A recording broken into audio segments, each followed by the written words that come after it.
हमीरपुर लोकसभा से बीजेपी प्रत्याशी आज अपने एक दिवसीय दौरे के दौरान ऊना के दहला गांव में पहुंचे, जहां उन्होंने पन्ना सम्मेलन में शिरकत की और कार्यकर्ताओं से रूबरू हुए।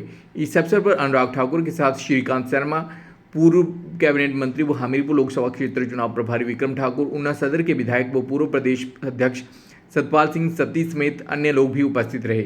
आपको बता दें कि ढोल नगाड़ों के साथ अनुराग ठाकुर का स्वागत हुआ। इसके साथ साथ वरिष्ठ कार्यकर्ताओं के साथ मुलाकात की और पैर छूकर उनका आशीर्वाद दिया। वहीं उन्होंने पत्रकारों के प्रश्न के उत्तर में कहा कि कांग्रेस पार्टी के नेता अपनी किरकिरी करवा रहे हैं, अपनी पार्टी का मजाक उड़ा रहे हैं और देश के सामने अपना भी मजाक उड़ा रहे हैं।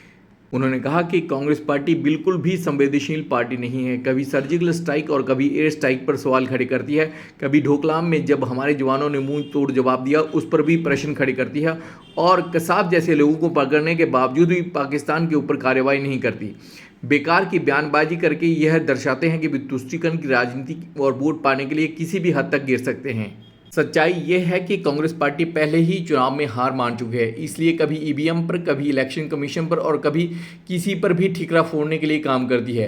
कांग्रेस पार्टी को समर्थन हिंदुस्तान की जनता से नहीं बल्कि पाकिस्तान से मिल रहा है और ये जो विदेशी ताकतें हैं जिनकी उम्मीदें केवल कांग्रेस पार्टी से है, वे अपनी उम्मीद कांग्रेस पार्टी से लगाए हुए हैं। कांग्रेस पार्टी को देश की जनता कभी भी स्वीकार नहीं करेगी। मुझे लगता है कुछ लोगों को पढ़ने लिखने की आदत नहीं कि कांग्रेस में बड़े नेता से लेके बाकी सबका हाल ऐसा ही। 20,000 मकान एक साल में मंजूर अगर किसी ने करवाए तो मैंने प्रधानमंत्री नरेंद्र मोदी जी से यहाँ की आपदा के समय कराया। राष्ट्रीय अध्यक्ष नड्डा जी से लेके बाकी सब, जयराम जी, बाकी सब हम लोग जाके 1,762 करोड़ रुपये अलग मंजूर करवाए। मनरेगा की रास्ते से लेके डंगे लगाने तक पैसा हमने दिलाया। कांग्रेस ने तो बंदर बांट करके तरपाल में भी देखा कौन कांग्रेस का कौन भाजपा का। अरे जो पैसा दिलाया वो भी खर्च नहीं कर पाई, अपने तो कांग्रेस ने खर्च ही कुछ नहीं किया सरकार ने। जो केंद्र से दिलाया था वो भी खर्च नहीं कर पाए। और मैं एक और उनको याद करवाता हूँ, जब कोविड का समय था तब भी मैंने केवल हमीरपुर संसदीय क्षेत्र पूरे हिमाचल प्रदेश के हर जिले को oxygen concentrator, mask, cylinder, PP kit से लेके बाकी सब कुछ देने का काम किया।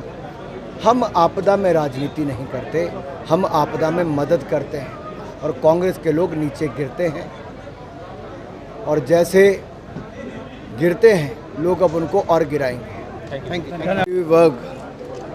वो खुलकर सामने आए तो बहुत बड़ी घटना है और इससे दिखाते हैं कि कांग्रेस ने कैसे भय, भ्रम, अफवाहें फैलाने का काम किया, डीप फेक टेक्नोलॉजी का इस्तेमाल किया।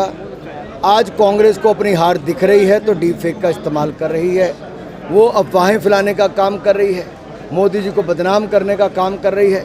सच्चाई ये है, मोदी जी लोगों के दिलों में बसते हैं और जो राम को लाए हैं मोदी जी को वही लाने वाले।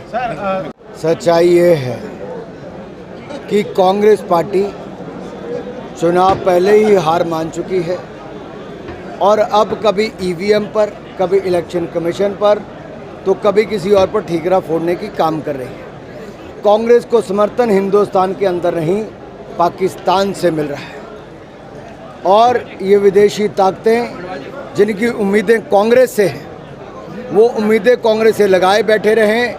कांग्रेस को देश की जनता वापस स्वीकार नहीं करेगी। जो हमारी सेना को कमज़ोर करना चाहती है, सेना की ताकत पर प्रश्न चिन्ह खड़ा करती है और जो लोग 60 साल में देश की जनता को गरीब ही करते रहे, अब वो लोग मोदी जी के सामने, मोदी की गरीब कल्याण की सरकार के सामने बहुत छोटे पाए जाते हैं क्योंकि जनता ने आशीर्वाद मोदी जी को देने का मन बना लिया है। सर, महाराष्ट्र